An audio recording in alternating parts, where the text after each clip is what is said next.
জেনজিরা মানুষ হয় না, জেনজিরা বেয়াদব। জেনজিদের বাবা মা বেশিরভাগ মিলেনিয়ালদের বাবা মাই। মিলেনিয়ালদের বাবা মা জেনজিদের বাবা মার মধ্যে তেমন কোনো বড় পার্থক্য নাই, ওরাও মার খেয়ে বড় হচ্ছে।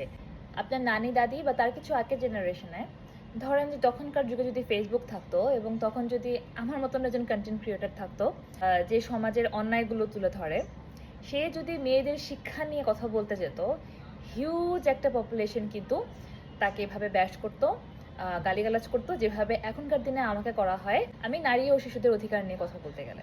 শিশুদের গায়ে হাত তোলা যে অন্যায়, এটা খুব শীঘ্রই এস্টাবলিশড হবে এবং বেশি দিন লাগবে না। আমাদের নেক্সট জেনারেশন এটা নিয়ে আওয়াজ তুলবে, তাদের অধিকার নিয়ে কথা বলবে এবং আমাদের নেক্সট জেনারেশন যারা প্যারেন্টস হবে তারা কিন্তু জেন্টাল প্যারেন্টিং প্র্যাকটিস করবে। কারণ এখন প্রচুর মানুষ মেন্টাল হেলথ নিয়ে অ্যাওয়্যার, তারা হেল্প নিচ্ছে, থেরাপি নিচ্ছে।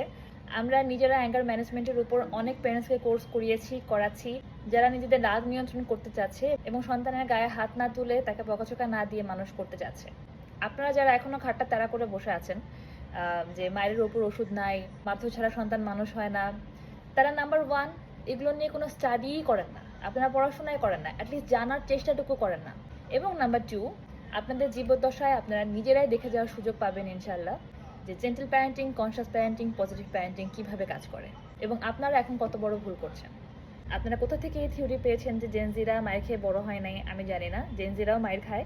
এখন পর্যন্ত বাংলাদেশে অন্তত জেন্টাল প্যারেন্টিং, কনশাস প্যারেন্টিং এর কনসেপ্ট পৌঁছায় নাই ঘরে ঘরে। কেউ যদি মায়ের না খেয়ে বড় হয় এবং বেয়াদব হয়, খোঁজ নিয়ে দেখেন যে ওটা পারমিসিভ প্যারেন্টিং, মানে বাচ্চা যা চাচ্ছে তাকে তাই দিয়ে দিচ্ছে, বাচ্চা যা বলছে তাই করা হচ্ছে। শুধু গায়ে হাত না তোলাই জেন্টাল প্যারেন্টিং না, গায়ে হাত না তুলে একটা শিশুকে কিভাবে ডিসিপ্লিন করা যায়, কিভাবে তাকে কোনো কিছু লজিক্যালি বোঝানো যায়, কোনো কিছু নিষেধ করতে হলে কিভাবে বাউন্ডারি সেট করা যায়, দ্যাটস জেন্টাল প্যারেন্টিং। আপনারা বাচ্চা মার না খেয়ে নষ্ট হয়ে যাওয়ার যে উদাহরণ দিচ্ছেন ওটা পারমিসিভ প্যারেন্টিং এর উদাহরণ। আপনারা মানবেন না জেন্টাল প্যারেন্টিং, কনশাস প্যারেন্টিং মানবেন না, কোনো সমস্যা নেই। জাস্ট জানার চেষ্টাটুকু করেন যে এটা কিভাবে অ্যাকচুয়ালি ওয়ার্ক করে। না জেনে আপনারা এটার বিরুদ্ধে লেগেছেন।